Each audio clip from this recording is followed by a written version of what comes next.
Have you ever set too few places at table or poured out too few drinks because you forgot to count yourself? Funny, isn't it? Oneself is the closest thing to you, and yet just because it's so close and your eyes don't look at you, you're difficult to see. And sometimes you forget yourself. You know, there's a strange way in which obviousness conceals things. I've often been struck by the fact that some of the very greatest discoveries that man has made have been occasions when he suddenly noticed something that was staring him in the face all the time. And when we see it, we say, good heavens, why didn't I ever see that before? There it was, right under my nose, and I never noticed it. Oh, this sort of thing happens, I suppose, every day when you lose your glasses and you go around all over the house looking for them, and then suddenly they're on your nose. Or you've lost your handbag, and there it is over your shoulder.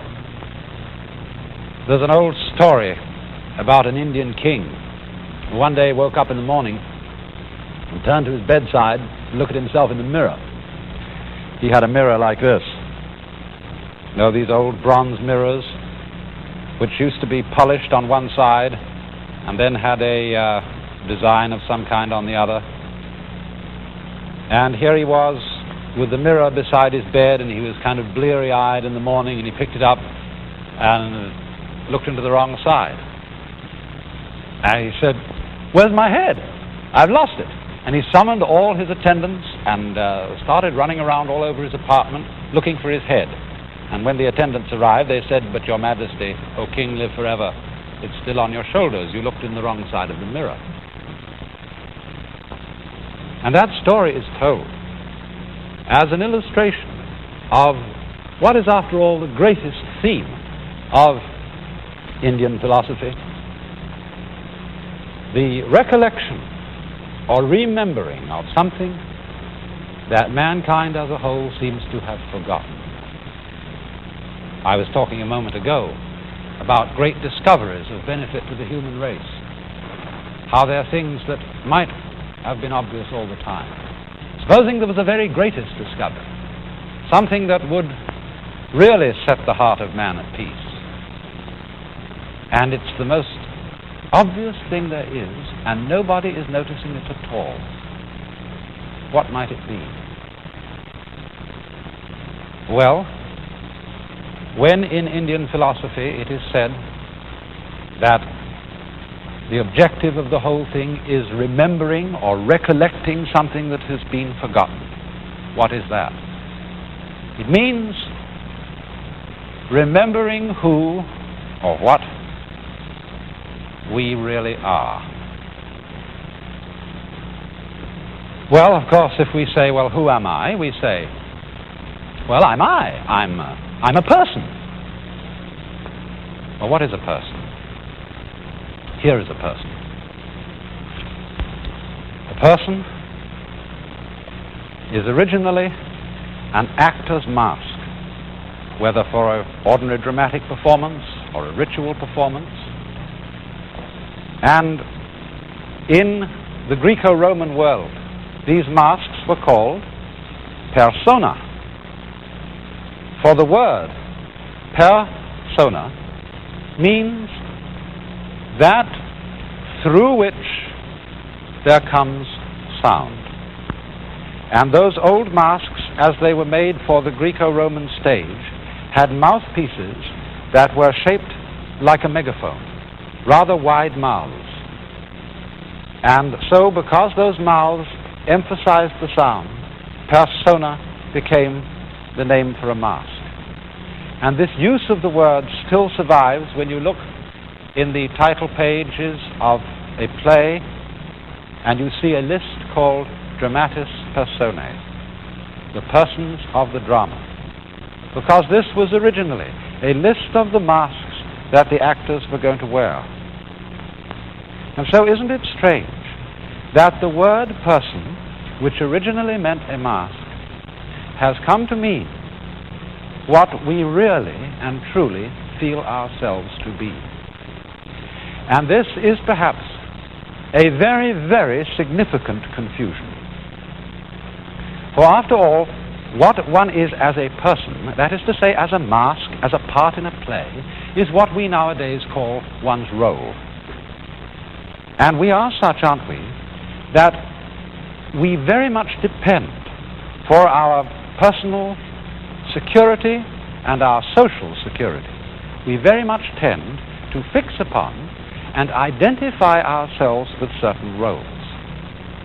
Now, I think one of the best illustrations of this is when you go to a party and you're meeting a lot of strange people. When your hostess introduces you to each other, she always gives some little indication in her introduction so that another person can identify your role. She says, "Oh, I do want you to meet Mr. Smith. Mr. Smith is a painter. I do want you to meet Mr. Jones.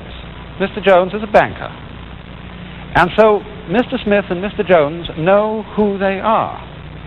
But what they know is not exactly who they really are. They know what roles they play in society. And by knowing their roles, they are able to converse with each other without difficulty. You have, in other words, a starting point for conversation.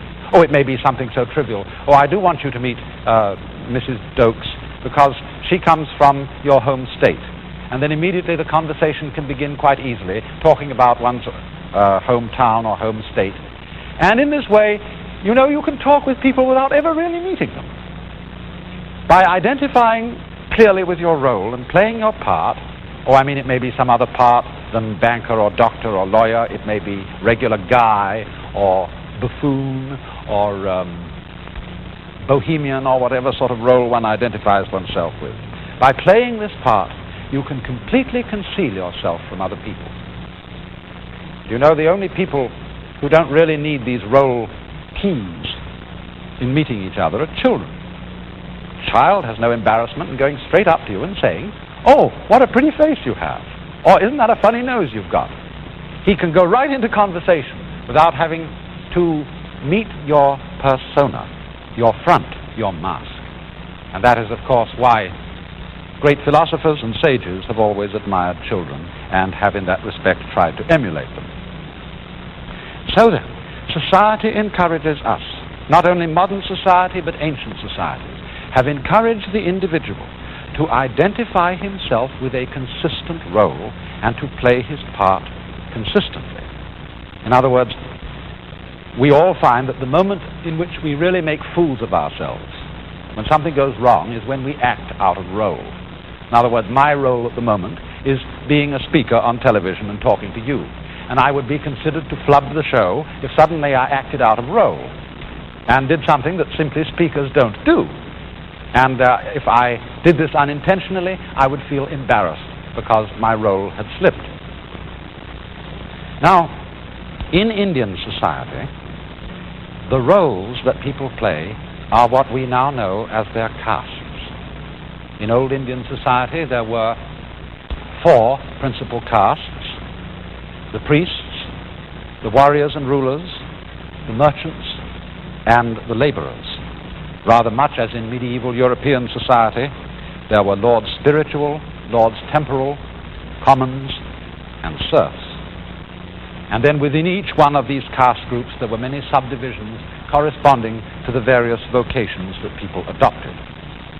But Indian society contains an interesting custom, an interesting tradition. And that is that when a man has established himself in his role about the middle of his life, he hands over his vocation, the running of his business or his shop, or whatever it may be, to his oldest son, and says, "Now you carry on."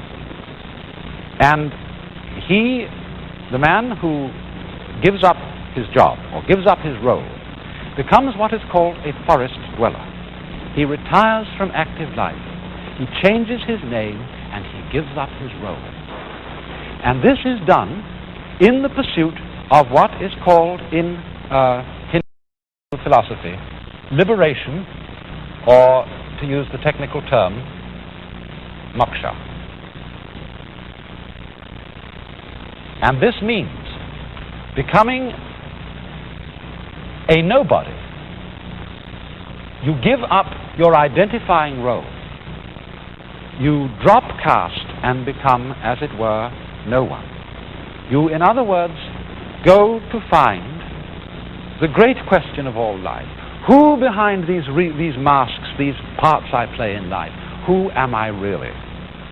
Now, we often talk about finding ourselves. We often talk about finding ourselves in relation to our work. Am I doing the job I am really fitted for? Am I married to the person who really suits me? Am I living in the part of the world that is really congenial to my nature? But this, you see, raises the question, doesn't it? What is one's fundamental nature? And if you look into this question carefully, you suddenly find yourself rather like an onion. You start peeling off masks or skins, looking deeper and deeper and deeper, until you get to the point of ultimate puzzle. What is it behind all this that is the very foundation of my consciousness? What am I really?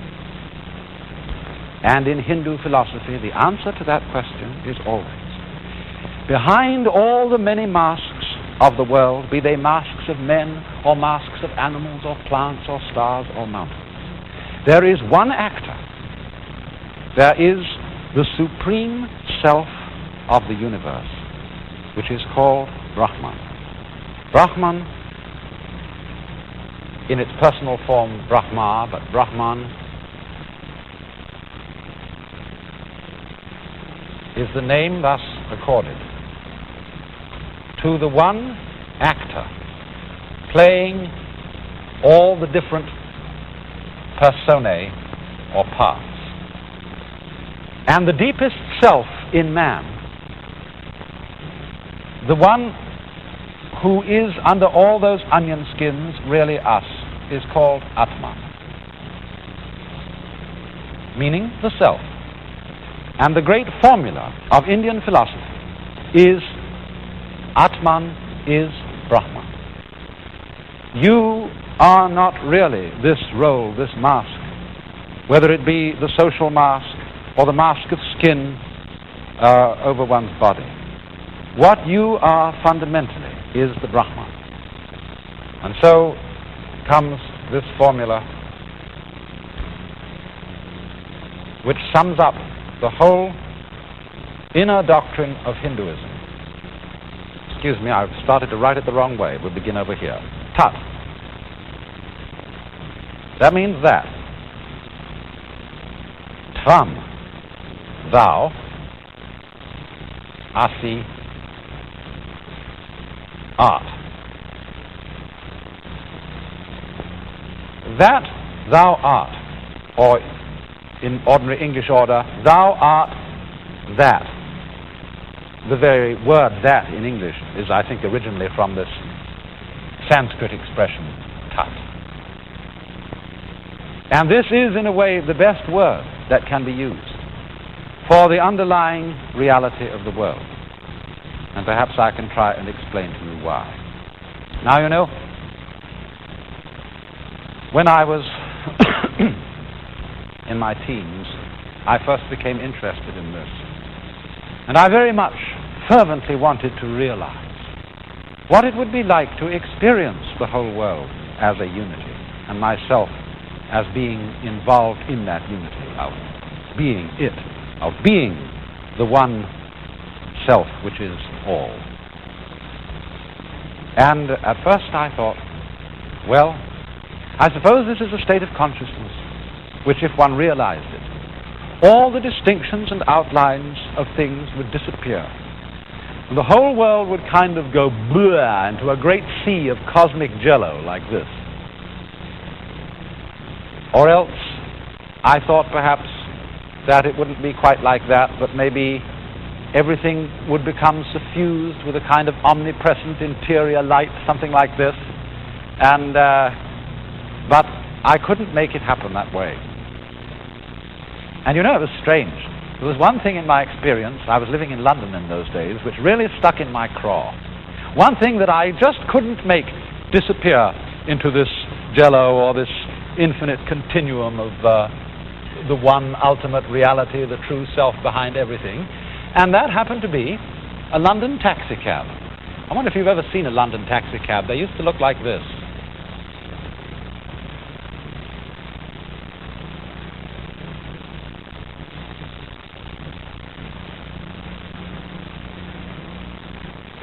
They were upright, they were ugly, they were the most individual, impertinently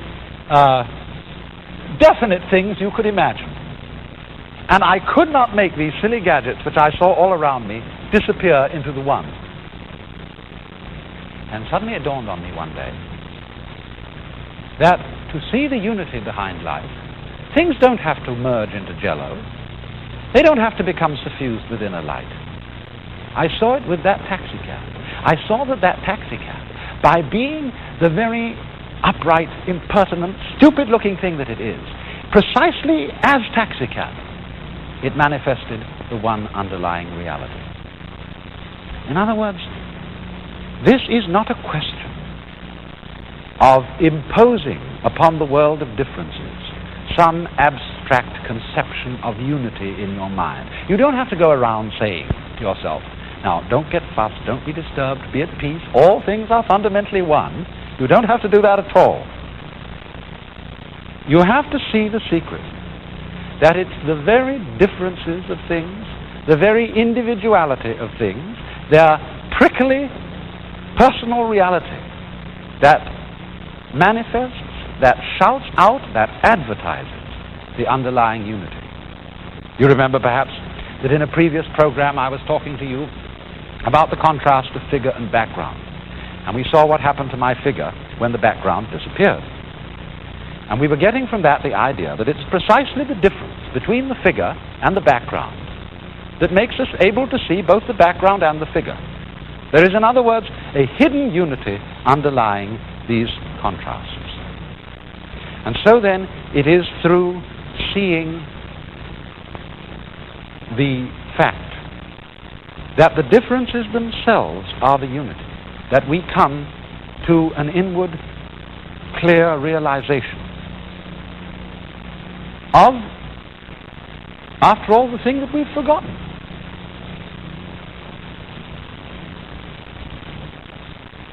Because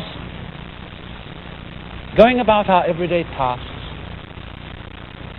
involves constantly focusing on the details of things, focusing on the contrasts and the differences between them. And so in this absorption, in dealing with the difference aspect of the world, we simply forget, we overlook the unity aspect of the world, which the very differences so clearly proclaim. So then, if we know that the differences reveal the unity, then we see that what we really are is tut, that, it. So what? Does it make any difference? Does it make anybody any happier to understand that behind all the differences of life is a unity which each one of us is? Well, it does, doesn't it, in this way? If you really know this, you come to a point where nothing can faze you. For you know that you aren't anymore just the fragmented individual. You know that what you are deep down at the very center is something beyond time and change, the eternal Atman, the self of the world. Now, of course, that just doesn't mean that you become, insensitive. It doesn't mean that you go beyond human emotions, that you're no longer ever afraid, no longer sad, no longer loving other people because you see it's all one, and so it doesn't make any difference. It's not like that. In Buddhism, they say, our object is not to make stone Buddhas, but living Buddhas. A stone Buddha is a symbol of what we might call an ultra-stoic, a person who so represses his fears and his emotions that he doesn't have any left. And they say, well, if that's your idea of a sage, a rock will do just as well. It doesn't mean that. It means rather that you're no longer afraid of being afraid. You're no longer afraid of grief, of pain, of being sensitive. You're no longer afraid, in other words, to go into life with total zest. In other words, when we say you're not fazed by anything, it means you don't block. Blocking, you know, is always difficult to overcome. Just about the time of year when we have to do a lot of figuring, say, to work out our income tax. Don't you notice sometimes when you're adding columns of figures that there are certain combinations, like it may be 9 and 7 or something like that, at which you block? And this annoys you. Every time you reach this combination, you think, oh, yes, 9 and 7 is, 1, 2, 3, 4, 5, 6, 9. Yes, oh, 13. And you block. 9 and 7 aren't 13 anyway, you see. You see how it is. Well, anyway, what happens? If you get annoyed that you block at it, you block at blocking, and then it gets worse and worse and worse. But if you don't get annoyed at it, you say, oh, well, I'm going to block anyway, and you don't resist the fact that you block, it's okay, and you'll eventually stop blocking. So, in this way, too, it isn't a question of a state of mind which enables us not to be afraid at all, of not to be sad at all. It's a state of mind in which we don't block at being afraid. We are not afraid of fear. And so, as I said, this enables one to go into life with a certain kind of zest. Once upon a time, there was a Chinese Buddhist master. One of his disciples asked him the question, what is the Tao? You know, I've used that word before, T-A-O. Tao means the way of nature, in one sense. It has almost the same meaning as Brahman. It is the same one reality underlying the whole universe. Also, Tao means a way of life, a way of behaving, a way of conduct. So both meanings were involved in his question. What is the ultimate reality? What is the way of conduct by which one comes into accord with it? And the teacher answered him in 2 words. Walk on. Oh no, it's almost like a policeman when he comes out and there's a crowd hanging about the street. He says, come on now, keep moving, keep moving. For after all, keeping moving in this sense is keeping alive. Keeping things circulating. Not hoarding, not blocking. Not, as it were, getting clots of blood in one's psychological and spiritual arteries. Another illustration that is given of this state in Chinese Buddhist philosophy is the way of behavior of a ball on a mountain stream. Think of a ping pong ball on rough water. The ball keeps dancing, dancing, dancing, and it is never swamped. It never stops moving. It's always instantly responsive to the motion of the water. And so in this way, when we are living, to be able to go straight into things without hesitation, without blocking. We have our own proverb, he who hesitates is lost. And hesitation is what is basically meant in Buddhist thought by attachment in a bad sense, in the sense of evil attachments to the world. It doesn't mean love. It doesn't mean joy and sorrow in that sense. It means blocking at love, blocking at joy and sorrow, blocking at fear. This is the attachment from which the sage is going to be liberated. And so, in his answer, walk on, keep going. You know, sometimes you wake up, maybe Monday morning, and you think of the week coming up, and all the chores you've got to do, and right as you wake up in bed, you feel this fundamental block to going any further.